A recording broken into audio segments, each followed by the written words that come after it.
Diet district institute of education and training. এটি গঠিত হয় এনইপি 1986-এর সুপারিশ অনুযায়ী। এটি একটি জেলা স্তরের শিক্ষা প্রতিষ্ঠান যা প্রাথমিক শিক্ষার মানোন্নয়ন এবং শিক্ষক প্রশিক্ষণের কাজ করে। এটি এসসিইআরটির অধীনে কাজ করে। প্রধান কার্যাবলী কী কী?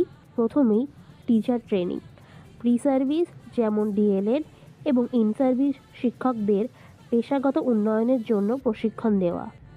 একাডেমিক সহায়তা করা, জেলার বিভিন্ন স্কুলগুলির শিক্ষকদের নতুন শিক্ষা পদ্ধতি টিএলএম তৈরিতে সাহায্য করে। জেলার শিক্ষাস্থানীয় সমস্যাগুলো চিহ্নিত করে তার সমাধানের জন্য অ্যাকশন রিসার্চ পরিচালনাও এর কাজ, তাই একে শিক্ষার গবেষণাগারও বলা হয়ে থাকে। জেলা স্তরে প্রাথমিক শিক্ষার প্রসার এবং গুণগত মানের তদারকি করা। জেলা স্তরের সমস্ত শিক্ষা সংক্রান্ত তথ্য প্রধান ভাণ্ডার হিসাবে কাজ করে এই ডায়েট।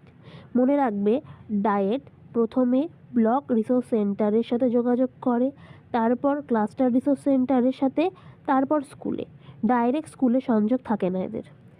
এর বিভিন্ন ভাগ আছে, যেমন প্রি সার্ভিস টিচারদের জন্য, তারপরে ইন সার্ভিস প্রোগ্রামস থাকে যেমন ফিল্ড ইন্টারাকশন, ইনোভেশন, কোঅর্ডিনেশন এইগুলি, তারপরে ডিস্ট্রিক্ট রিসোর্স ইউনিট, তারপরে এডুকেশন টেকনোলজি, তারপরে ওয়ার্ক এক্সপিরিয়েন্স। এগুলো বিভিন্ন ধরনের ইউনিট ডায়েটের। ডায়েট গুরুত্বপূর্ণ কেন? সমগ্র শিক্ষা অভিযানের এবং এনইপি 2020 বাস্তবায়নে ডায়েটের গুরুত্ব অপরিসীম।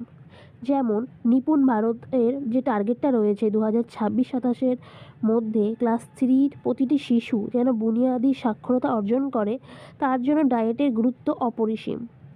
শিক্ষকদের কন্টিনিউয়াস ডেভেলপমেন্টের জন্য এনইপি 2020-তে 50 ঘন্টার যে ট্রেনিংয়ের কথা বলা হয়েছে, সেটিতেও ডায়েট একটি গুরুত্বপূর্ণ ভূমিকা পালন করছে।